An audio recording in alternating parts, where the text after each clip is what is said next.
Here is your Dorset to Disney guide on those 60-day advanced dining reservations. So here at Dorset to Disney, we always preach that when you're going to Walt Disney World, you must plan, plan, plan. Organising those 60-day advanced dining reservations is part of this planning process, and logging on to make a booking is just like trying to snag tickets to a concert.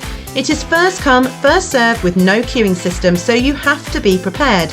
Now, while it isn't necessary to have ADRs for every day of your trip, before your 60-day window comes around, you will need to do a fair bit of research and plan what restaurants are important to you and your group. You will need to consider your budget, your taste, if you have children, and a plan as to where you're actually going to be each day. Sounds complicated? It can be, but making sure you have an itinerary for your trip is a great way to prepare before you can begin to research and prioritise those dining reservations. Look online, read the menus, watch some vlogs, and have a look as to where the restaurants are located.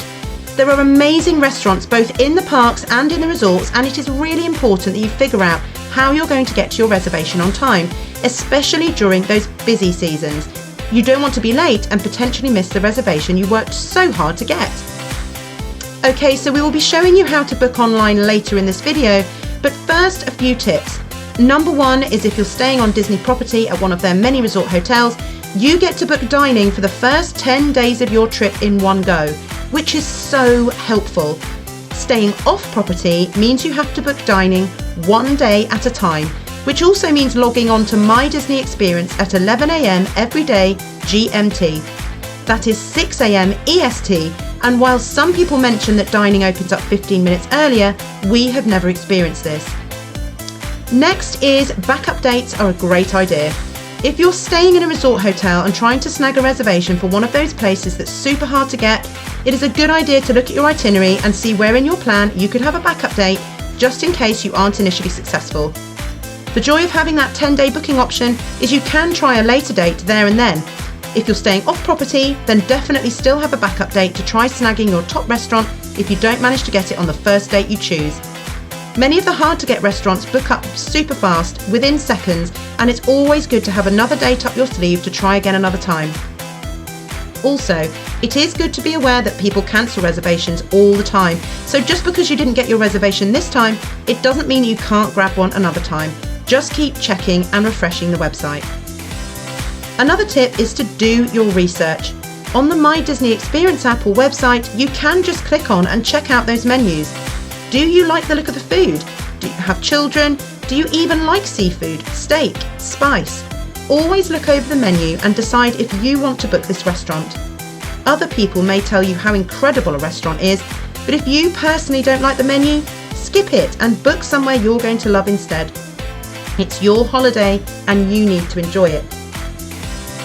It is good to know when you're researching restaurants that you don't need to be a resort guest to dine in a hotel. It is so nice to be outside the park for a break. We dined at the Contemporary Resort, which is a 5-minute walk from Magic Kingdom, and it was lovely to go explore the hotel and take a step away from the parks for a while. You do need to incorporate travelling time into your plans and how you're going to get to the restaurant. For example, you can walk from Epcot to the Boardwalk, or you can walk from Magic Kingdom to the Grand Floridian, Polynesian or Contemporary, but you can also get the monorail and Skyliner to certain places. Don't assume you can get everywhere on the Disney transportation system. The Skyliner and monorail only go to certain places, so you may need to figure out the Disney bus routes or boat services if you haven't hired a car to get you there. Restaurants will only hold your table for a certain amount of time, so you will need to ensure you've planned ahead. Once you have arrived, you can check into the restaurant using your Disney app and then wait for a server to call your party once your table is ready. Next up is budget. Seriously consider what you'll be able to spend. It is expensive to dine in Disney World, and don't forget there will be tips and tax added on top of the bill as well. Character dining is more expensive than the other sit-down restaurants, so it is important that you talk to the rest of your group about what is important to you and what you want to do. Our top tip is once you have made a decision, it is a good idea to look at the cost of the meals there. Maybe take a slightly over average price meal per person dining there, maybe add a starter and a drink, and then add on the tax and tip to help you budget for the meal. This way you're not necessarily telling people what to order per se, but you have roughly budgeted for what you think your group would like. Again, it is important to discuss this with the group. We did it this way, and we even found we had some cash left over by doing it this way. Right, priority dining choices. So, you've done your research, you know your budget, you know where you really want to eat on holiday. So our next tip is, list your dining choices in order of priority for the date you want to dine there. If your first choice gets booked, then you can try quickly booking your second choice for that date. Don't forget your backup date if you aren't successful this time.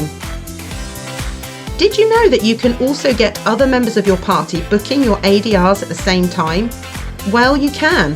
They can log in as the main ticket holder and you can give them your second and third, fourth, fifth, however many restaurant choices from your priority list to try booking in case you aren't successful with your first choice. They don't need to be in the same building as you, they can be in a different house. We had 4 of us logging on, either onto the app or website each day, all aiming to get the restaurants we wanted. It worked really well for us and we managed to get some great dining experiences including Storybook, Tepanido, Steakhouse 71 and Chef Mickey's. Just be aware of the website crashing and glitching with so many people on there all at once. When we were booking our dining for our Christmas trip, this happened a lot and we ended up phoning the dining phone number for support with some of our reservations. Patience, perseverance and planning are definitely a key element of this booking process, but we were so pleased when we secured a reservation and it made our holiday so much easier knowing we had everything planned out and organised. A side note here is don't be afraid to book multiple bookings. You can always cancel them up to 2 hours before your actual reservation time. After that, you will be charged for no-shows. Be flexible with your booking times. It is always good to think outside the box here. If a 5 p.m. dinner reservation just isn't happening, then try less busy times like 3 or 4 p.m. or even 11 a.m. There is always plenty to eat in the parks to keep you going if you don't get reservations at traditional meal times. Just a little tip here, but we found that when selecting the specific hour in the drop-down menu, it gave us more options than just selecting dinner or lunch. Okay, let's get down to the actual booking. It is always a good idea to do a practice run of the booking with the rest of your group, just so you're all aware of how the site works and what to do and when. Then you know you're definitely prepared for when 11 a.m. hits and you can all feel confident with the booking system. It is user-friendly, some prefer to use the app over the website and vice versa, but today we will show you how to book on the website.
Don't forget to like and subscribe for all your Disney Orlando news.